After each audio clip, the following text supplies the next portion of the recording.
नमस्कार दोस्तों, खोट्ठा क्लास में आप सभी का बहुत बहुत स्वागत है। खोट्ठा क्लास के पिछले वीडियो में हम लोगों ने एक मौनी फूल कविता संग्रह का सारांश पढ़ रहे थे, जिसमें से हम लोगों ने कुल 13 कविताओं का सारांश पढ़ा था। आज हम लोग 14वें कविते से आगे पढ़ेंगे और ख़त्म करेंगे। एक मौनी फूल जो कविता का संग्रह है, इसके लेखक हैं संतोष कुमार महतो जी। इसमें कुल 31 कविताएँ हैं और बड़ी अच्छी कविताएँ इसमें हैं, हम लोग पढ़ रहे हैं।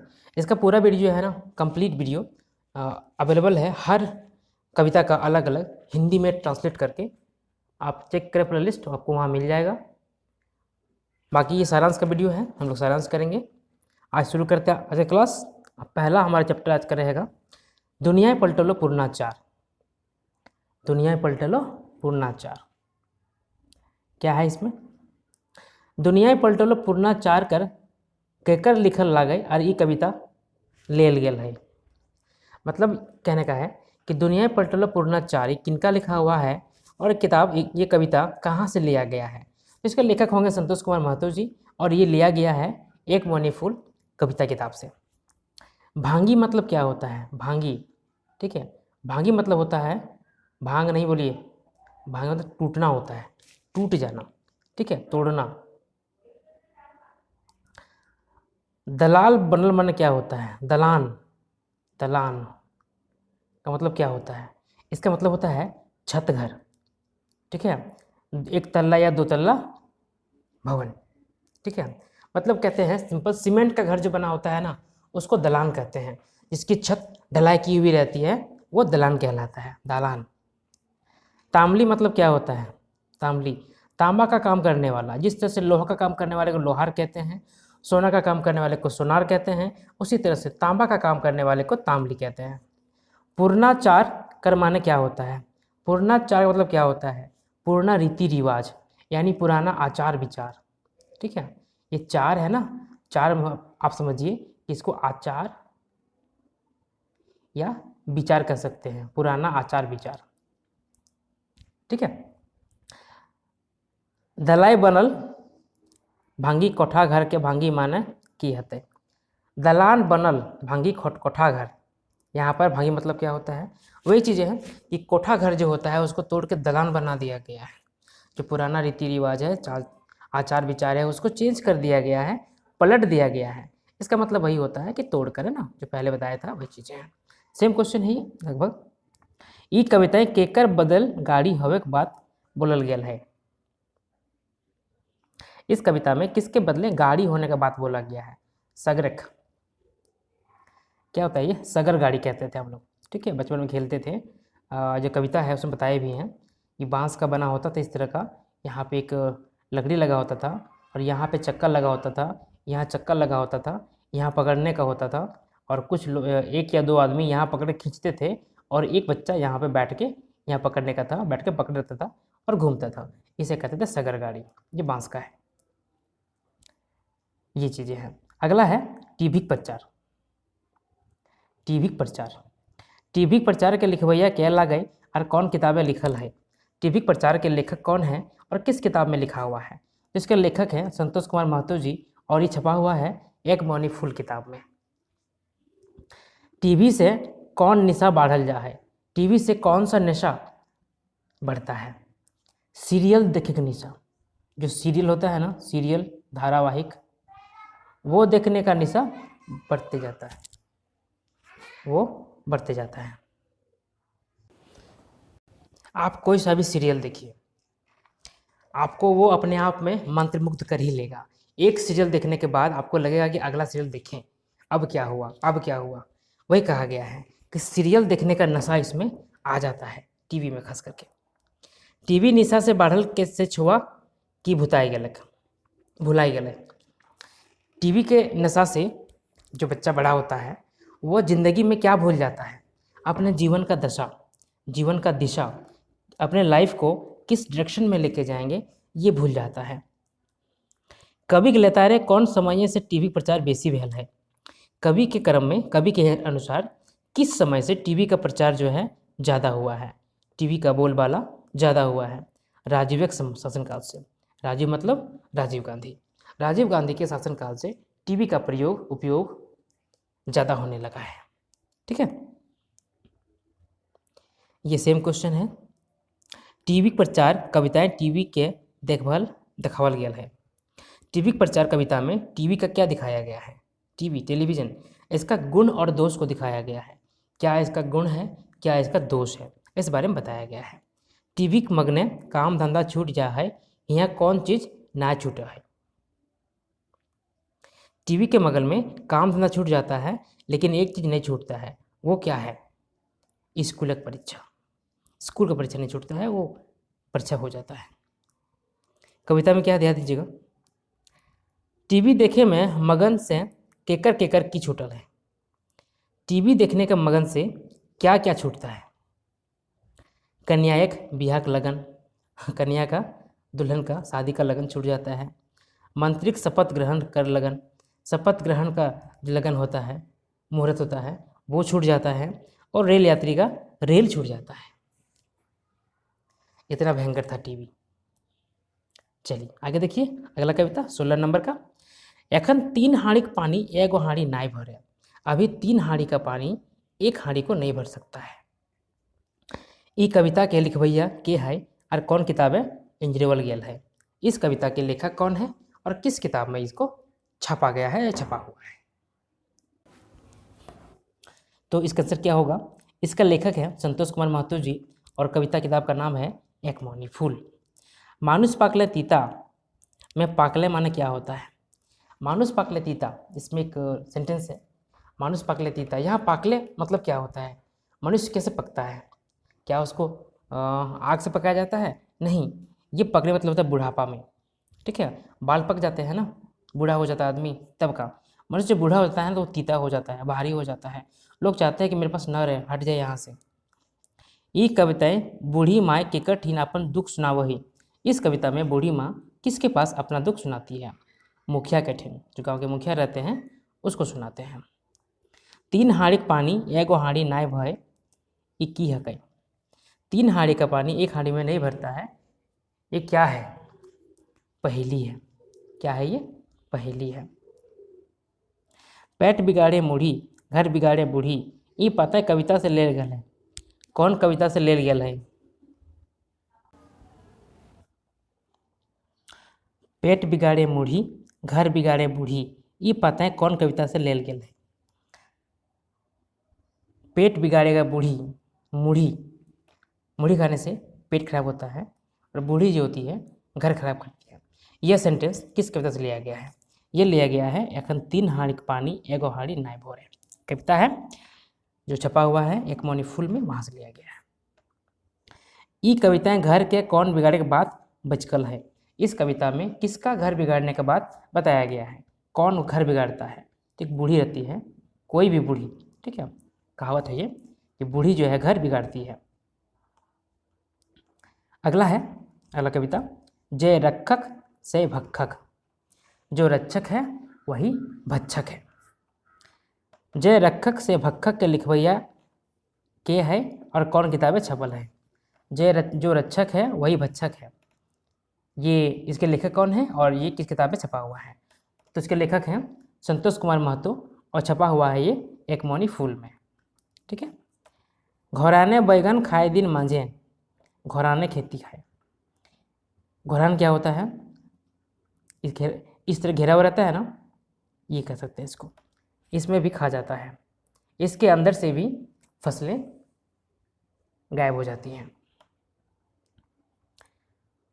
ढोल भरी लोक लेगथिन, बाराती पंडित के ई कामगत कर भाव की है।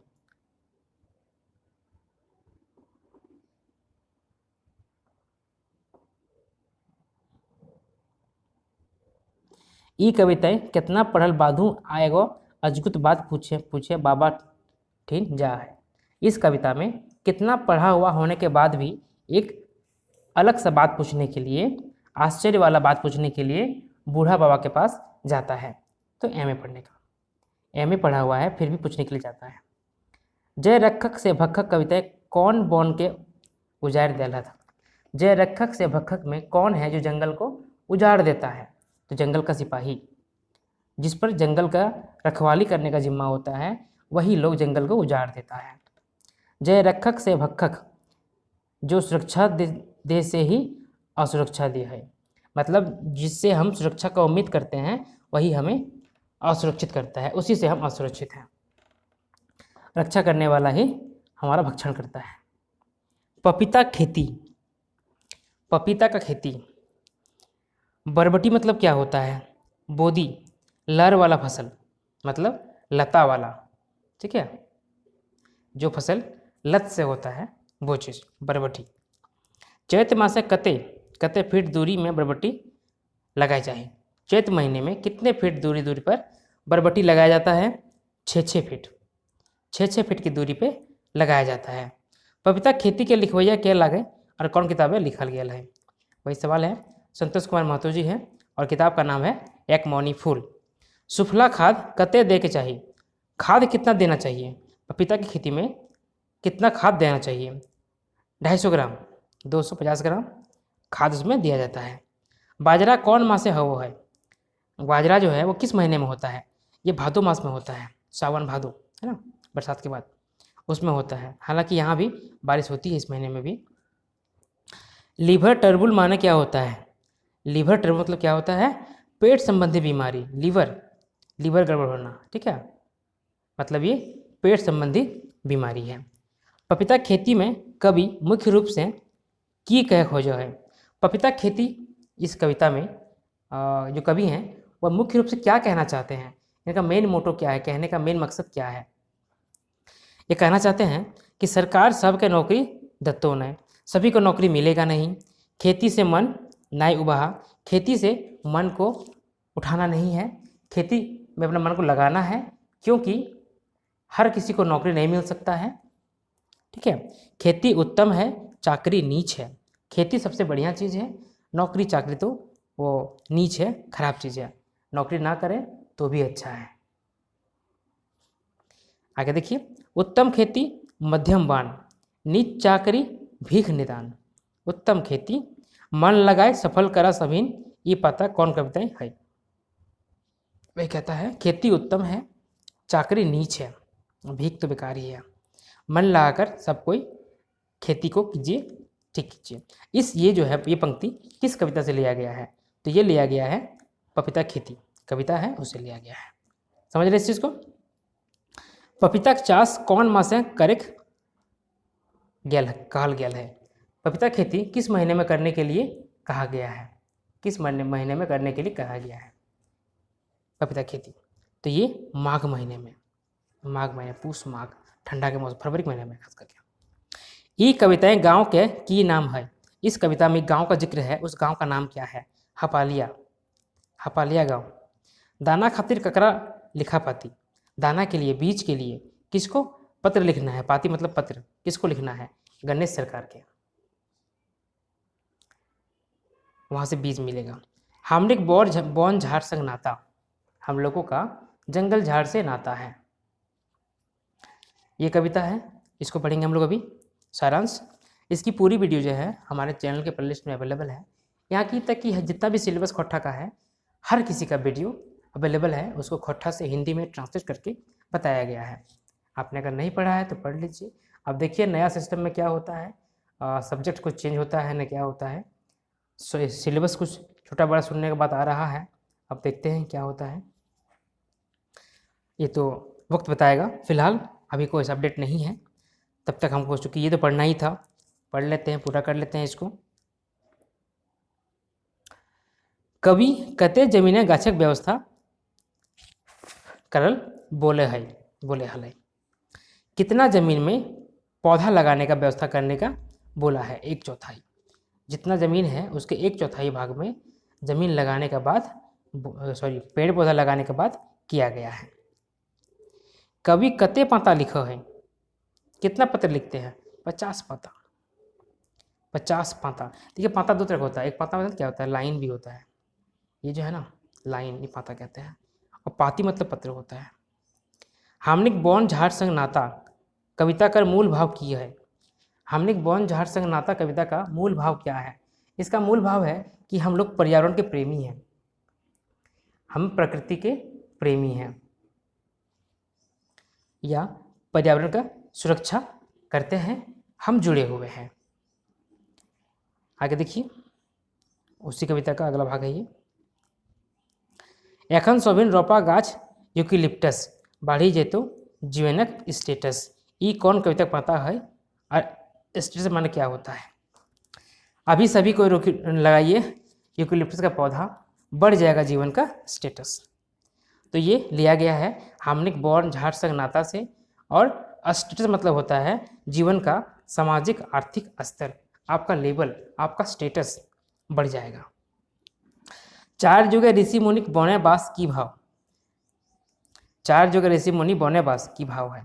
ऋषि माने शांति मिलो है, नाना रकमक फल फूल बूटी मिलो है। ऋषि लोग जो हैं जंगलों में ही रहते हैं। क्यों रहते हैं? क्योंकि वहाँ पे उनको मन को शांति मिलती है, तरह तरह का जड़ी बूटी मिलता है, जिससे वो लोग औषधि बनाते हैं और आयुर्वेदिक उपचार करते हैं। अगला कविता है 23 नंबर का, चासा छुआ भैला बबुआ। चासा का बच्चा जो है बाबू बन गया है। जो खेती करने वाले किसान हैं उसके बच्चे बाबू बन गए हैं। चासक छुआ भैलो बबुआ के लिखवैया के है और कौन किताबें लिखल गया है? इसके लेखक कौन है और कहाँ लिखा गया है? तो लेखक है संतोष कुमार महतो और किताब का नाम है एक मौनी फूल। बबुआ का माने क्या होता है? इसका मतलब क्या होता है? इसका मतलब होता है फुटानीबाज, कोढ़ी, अहंकार, कामचोर। ठीक है, जो काम नहीं करना चाहता है, सिर्फ हिलते डुलते रहता है। ये कविताएं चासा छुआ केकरा बेटा जैसन फिट फाट रहा है। इस कविता में चासा का जो बच्चा है, चासा का जो बेटा है, वो किसके बेटा के जैसा फिट फाट रहता है, फिटिंग रहता है, एकदम स्टेटस में रहता है, तैयार होकर रहता है। तो राजा के बेटा जैसा, जैसे कोई राजा का बेटा हो उस तरह से रहता है। कौन कलम क्या चर्चा करल गया है? किस कलम का चर्चा किया गया है? जरकोवा कलम का। इस कविता में जरकोवा कलम का चर्चा किया गया है। अगला कविता है बड़ी मार। बड़ी मार मतलब बहुत मार। बड़ी मार के लिखवैया के है, कौन किताबें लियल गया है? बड़ी मार का लेखक कौन है और किस किताब से लिया गया है? तो इसके लेखक हैं संतोष कुमार महतो और किताब का नाम है एक मौनी फूल। बड़ी मार के की अर्थ है? बड़ी मार का क्या अर्थ होता है? बहुत मार। ठीक है, यहाँ लिखा है भीतरी मार, ये नहीं होगा, बहुत मार। बड़ी मतलब बहुत होता है, बहुत मार, खूब पीटता है, पटक पटक के मारता है। बड़ी मार कैसन कविता है? बड़ी मार किस तरह कविता है? ये फिंगाठी है, व्यंग है ना। महतो खैले देवान घर है, कम चिवड़ा संगे बेसी दही। महतो जो है दीवान घर में खाता है तो क्या मिलता है उसको? चूड़ा कम मिलता है, दही ज़्यादा मिलता है। दीवान खैले महतो घर है, चिवड़ा के संगे पानी। और वही दीवान जो है महतो घर में चूड़ा के संग पानी से खाता है, चूड़ा पानी से खाता है, उसको दही नहीं मिलता है, यानी उसको मान सम्मान कम दिया गया वहाँ पे। बड़ी मार कविता केकर पर आधारित है? बड़ी मार कविता किस पर आधारित है? लोक कथा पर। ठीक है, विजय करा कैसन शब्द लगा? विजय करा किस तरह का शब्द है? खाए खातिर निमंत्रण, मतलब खाना खाने का निमंत्रण है, खाना शुरू कीजिए, खाना खाइए, ये आपको बुलावट है, निमंत्रण है, वो चीज़ें विजय करना। महतो मतलब क्या होता है? महतो मतलब होता है गांव का धनी आदमी। ठीक है, गांव का धनी आदमी। ऐसो होते बड़ो नुनुक मैट्रिक पास। ऐसे इस साल बड़ा बाबू जो है मैट्रिक पास होगा। ऐसे होते बड़ो नुनुक मैट्रिक पास के लिखवैया के लगे और कौन किताबें लिखल गया है? संतोष कुमार महतो और किताब का नाम है एक मौनी फूल। ये कविताएं केकर जिक्र भैल है? इस कविता में किसका जिक्र हुआ है? कर्पूरी ठाकुर का। कर्पूरी ठाकुर जो बिहार के मुख्यमंत्री थे।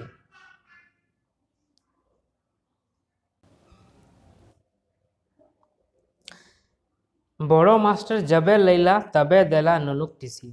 बड़े मास्टर जो हैं जब लिए तब बाबू को टीसी दिए। क्या लिए?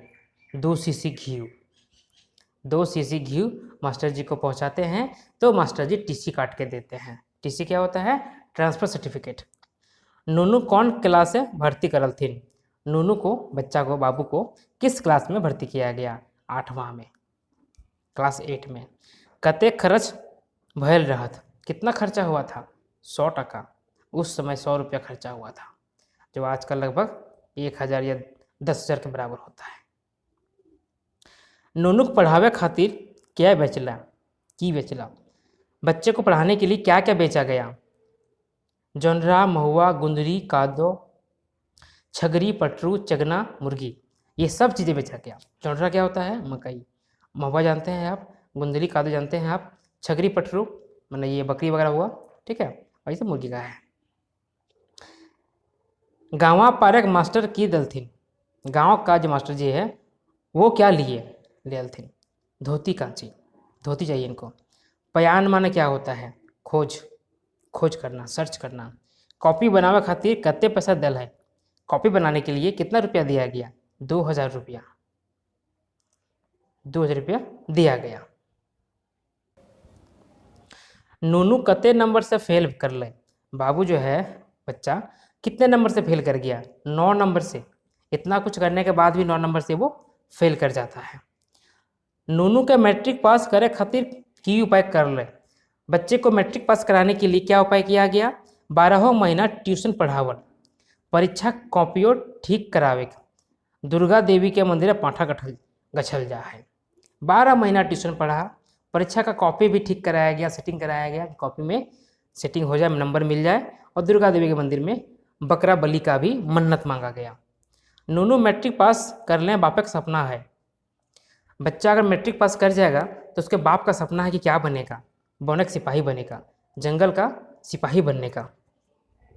बापे नूनू के बोनक सिपाही की ले बन में खोजा है।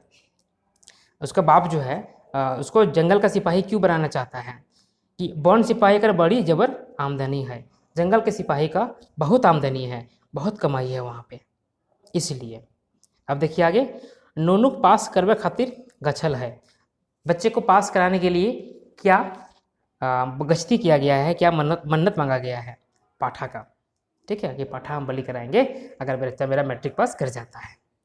ये था कविता। अब देखिए आगे 26 नंबर का तेल मालिश। पहला क्वेश्चन वही है, कॉमन है, इसको नहीं पढ़ेंगे हम लोग। कौन तेल लगाए के चाहिए? कि कौन सा तेल लगाना चाहिए? नीम, करंज, कुसुम का तेल। नीम का, करंज का, कुसुम का तेल लगाना चाहिए। भूत डायन कौन तेल ले भागो है? भूत डायन जो है किस तेल से भागता है? तो भेलवा के तेल से और कुजरी के तेल से। माँ भवानी केकरा तेल लगा हुआ है? माँ भवानी किसको तेल लगाती है? गणेश को, कार्तिक को, जो उनका बेटा है ना, गणेश कार्तिक, उनको। बतास मतलब क्या होता है? ठंडी हवा, ठीक है, हवा बतास कहते हैं इसको, तो वो है ठंडी हवा। केकरा तेल लगावे से मिले बख्शिश? किसको तेल लगाने से बख्शिश मिलता है? मिनिस्टर के और पुलिस अफसर के। तेल मालिश कर माने क्या होता है? खुशामद करे, ठीक है, पैरवी करना, खुशामद करना। खुजली घाव खोस कौन तेल से ठीक हुआ है? खुजली घाव जो होता है किस तेल से ठीक होता है? कोचरा तेल से। कोचरा क्या होता है? महुआ नाम सुने हैं? महुआ फूल का नाम है, ठीक है, इसका जो फल है ना उसको कोचरा कहते हैं, उसके तेल से घाव खोस ठीक होता है। सर्दी खांसी गात व्यथा में कौन तेल लगाना चाहिए? सर्दी खांसी हो या शरीर में दर्द हो तो कौन सा तेल लगाना चाहिए? कड़वा तेल, कड़वा तेल, सरसों तेल। चिल्हर लिखा ढीला भेलें कौन तेल लगवे? माथा में अगर ढील वगैरह हो जाता है तो कौन तेल लगाना चाहिए? यहाँ भी कोचरा का तेल लगाना चाहिए। जेटा नहीं हवत टका दिला पूरन हवा से तेल मालिश कर कौन रूप प्रयोग कर गया है? कि जो काम रुपया देने से नहीं होता है वह काम क्या करने से पूरा हो जाता है? तो वो है इसको किस रूप में प्रयोग किया गया है? इसको प्रयोग किया गया है मुहावरा के रूप में, ठीक है। आगे देखिए 27 नंबर कविता। मुदा दागटी रही जाए लेकिन दाग रह जाता है। पहला क्वेश्चन वही है, कॉमन, नहीं पढ़ेंगे इसको हम लोग। सुरही माने क्या होता है? चावल का छोटा सा कीड़ा, सुरही, ठीक है, सफ़ेद रंग का होता है, पतला सा होता है। आप ये लाइन देख रहे हैं ना, ये तो बहुत बड़ा हो गया, इतना बड़ा भी नहीं होता है, ठीक है, छोटा सा होता है इस तरह का, लेकिन ये सफ़ेद रंग का होता है, सुरही, ठीक है। और कीड़ा कहाँ होता है? तो चावल में होता है। क्या कहलथिन घावटा ठीक हो जाए मुदा दागटी रही जाए? कौन कहा था कि घाव तो ठीक हो जाता है लेकिन दाग रह जाता है? भिखू महतो। कौन साले देशे पानी नाय भेजल रहे आ भारी अकाल भयल रहे और भारी अकाल पड़ल? किस साल में देश में पानी नहीं पड़ा था और भारी अकाल हो गया था? 1966-67 में। 1966-67 में बारिश नहीं हुआ था और भयंकर अकाल पड़ गया था। अकाल हैल बादल लोक में कौन निशा चढ़ल? अकाल होने के बाद आदमियों में कौन सा नशा चढ़ा? खेती करने का नशा, खेती करने का नशा। मुदा दागटी रही जाए कविताएं मानुष भय क्या न्याय करे चाहिए। दाग रह जाता है, इसलिए मनुष्य होके ये काम नहीं करना चाहिए। कौन सा काम? अत्याचार का। ये दाग रह जाता है। जय मास्टर हला होशियार वो की करला। जो मास्टर होशियार थे वो क्या किया? धान गेहूँ बेचला, बहियार खेत खरीदला। धान गेहूँ बेच के बहाल खेत, जहाँ पे पानी रहता है सालों भर, वैसा खेत खरीदे कि वहाँ पे सिंचाई का हमें समस्या नहीं होगा, बारिश होगी, मेरा फसल हो जाएगा। आगे देखिए। अगला कविता है आपका धान चोरी, 28 नंबर का। ठीक है, पहला सवाल नहीं पढ़ेंगे। धान चाषक के एगो फैक्टर है। धान के खेती का कितना फैक्टर है? इसका 4 फैक्टर है।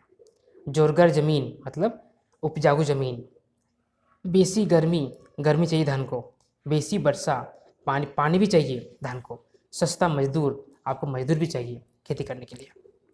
धान कते दिन में फूटो है? धान कितने दिन में फूट जाता है, मतलब धान उसमें आ जाता है? तो 20 दिन में, 20 दिन में धान उसमें निकल जाता है। ठीक है। धान कते दिन में गर्भ में रहो है? धान जो है कितने तक गर्भ में रहता है, मतलब धान का जो फल दिखते हैं हम लोग वो कितने दिन में आता है? तो 20 दिन तो वो फूटने में लगता है और 30 दिन बाद निकलता है, यानी कुल 50 दिन बाद वो धान हमें, 50 दिन तक धान जो है गर्भ में रहता है। धान कते दिन में घोड़ा मुँहा तैयार हो जाए?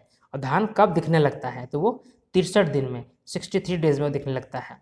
बासमती, तुलसी, मकुल, रघुशैल की हकै, ये सब जो नाम बताए ये क्या है? ये धान के प्रकार हैं, धान की प्रजाति है।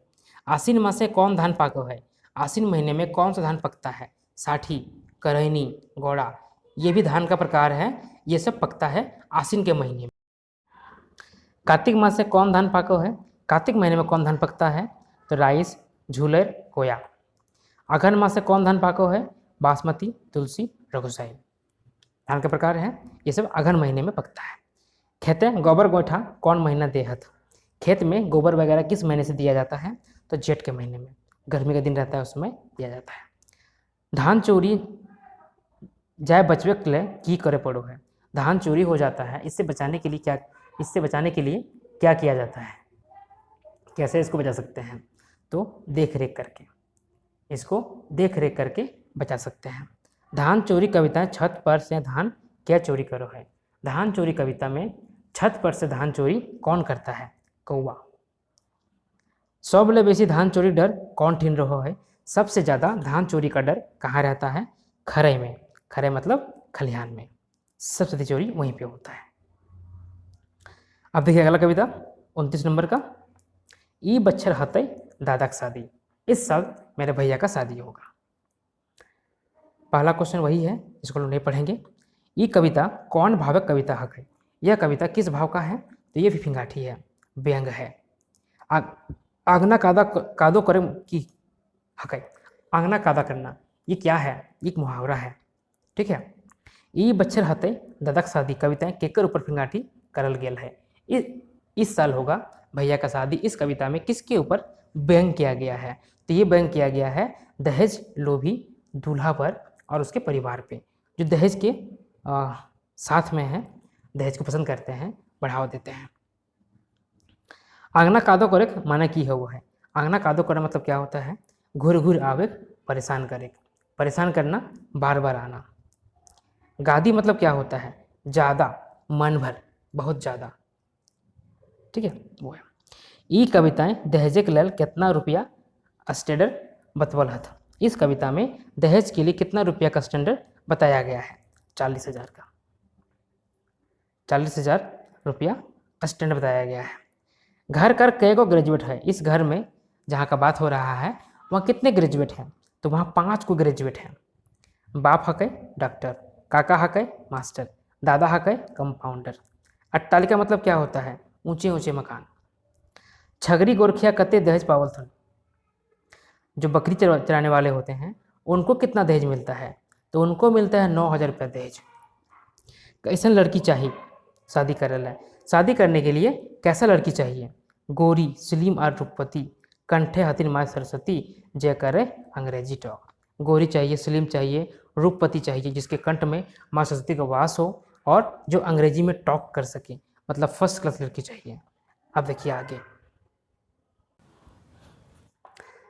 अगला कविता हमारा है विपद भेलो भारी। विपद भेलो भारी पहला क्वेश्चन वही है जिसे नहीं पढ़ेंगे हम लोग। दूसरा क्वेश्चन है ये कविता कौन समस्याओं के देखल गेल है। इस कविता में कौन सा समस्या दिखाया गया है। खेती का समस्या, मुख्य रूप से पलायन का समस्या दिखाया गया है। कवि जी चास बास के कैसन पेशा माना हत। कवि जी जो हैं चास को, खेती को किस तरह का पेशा मानते हैं, उत्तम पेशा मानते हैं, सबसे अच्छा मानते हैं।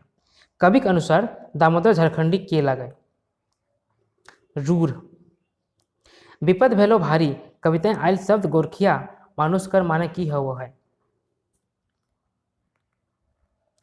इस कविता में शब्द आया है गोरखिया, इसका मतलब क्या होता है, खेते करनिहार लोग के कमी भेल, संयुक्त परिवार टूट रहा है, मतलब खेत में काम करने वाला आदमी कम हो जा रहा है और संयुक्त परिवार जो है वो टूट रहा है, वो दिखाया गया है। बहुत बड़ा विपद हो गया है, विपत्ति हो गया है, समस्या हो गया है, कैसे इसे छुटकारा मिला जाएगा। माराफारी कौन जिला में है, माराफारी किस जिला में है, ये बोकारो में है।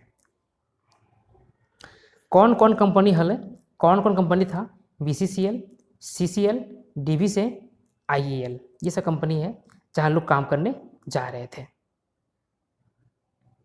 आगे देखिए, कवि कौन कौन काम करे हलथिन। कवि जो है खुद कौन कौन सा काम करते थे, वो खेती करते थे, dairy, PC culture, forestry, horticulture, गोटारी, पलटारी, पिकारी, ये सब काम है, खेती है, उसी के प्रकार हैं, वो करते थे। ठीक है, अगला और अंतिम कविता है इस किताब का विदाई, 31 नंबर का संतोष कुमार महतो कर अंतिम कविता विदाई। इस किताब में विदाई के लिखवैया क्या है, वही क्वेश्चन है, इसको नहीं पढ़ेंगे हम लोग। विदाई कविता कवि केकर विदाई कर ले हथिन। विदाई कविता में कवि किसका विदाई कर रहे हैं, प्रशिक्षण खातिर आयल मास्टर के। एक्चुअली क्या बात है ना, इनका हाई स्कूल था चंद्रपुरा में, वहाँ पे ट्रेनिंग चल रहा था। ठीक है, 10 दिन का ट्रेनिंग था, उसी का जो अंतिम दिन था उसके हिसाब से ये कविता लिखे हैं। ठीक है, जो वहाँ पे टीचर लोग आए थे ट्रेनिंग लेने के लिए, उन लोगों के लिए। शिविर भाई भूल नाय जिहा कौन बात पर कहल गया है, कि भूल नहीं जाना, क्या बात पे बोले थे कि शिविर में, इस प्रशिक्षण में जो बात सिखाया गया था उसे भूलने के लिए नहीं कहा गया था, जिसमें से बुनियादी शिक्षा की नीति है और असेसमेंट परिपाटी है, मतलब असेसमेंट करने का और जो बेसिक नॉलेज है, बेसिक एजुकेशन है, उसके पॉलिसीज़ को भूलने के बाद नहीं कहा गया है। ये कविता जनगणना और पशुगणना केकर से करवल जा है। इस कविता के हिसाब से जनगणना और पशुगणना किससे कराया जाता है, सरकारी मास्टर से। आजकल बहुत काम हो गया है मास्टर का, बहुत काम हो गया है। विदाई कविताएं शिविर कई दिन तक चलो है। विदाई कविता का शिविर कितने दिन से चलता है, 10 दिन से चलता है। विदाई का शिविर कहाँ लागल है, विदाई का शिविर कहाँ लगा था, चंद्रपुरा हाई स्कूल में। राष्ट्र निर्माता ककरा कहल जा है, राष्ट्र के निर्माता किसको कहा जाता है, मास्टर को, टीचर को। शिविर कते जन आयल रहा था, इस शिविर में कितने लोग आए थे, 50 जन। ठीक है, शिविर भाई कहे मन है की है, शिविर में आयल मास्टर लोग, इनको शिविर भाई। कवि कौन टीन अटकल रहे, लिफ्ट, यहाँ पे ये अटकल है। चलिए, ये था कविता पूरा एक मौनी फूल का, हमने कंप्लीट किया। उम्मीद करता हूँ आपका जो नॉलेज है रिकॉल हुआ होगा। वेट करेंगे अपना नई पॉलिसी का, 60-40 आता है कि क्या आता है, वो देखने की बात है। अभी तक यही लग रहा है, लेकिन एग्ज़ाम होता है तो हमें तैयारी करनी पड़ेगी, एग्ज़ाम देना पड़ेगा और पास करनी होगी, नौकरी भी लेना होगा, है ना। चलिए, तैयारी करते रहिए। उम्मीद कीजिए कि इस साल होली तो फीका जा रहा है, दीपावली अंधेरा ना हो। कहने मतलब है दीपावली के पहले आपके हाथ में जॉइनिंग लेटर हो और आप अपने ड्यूटी पे जा रहे हो। आप सभी को बहुत बहुत धन्यवाद।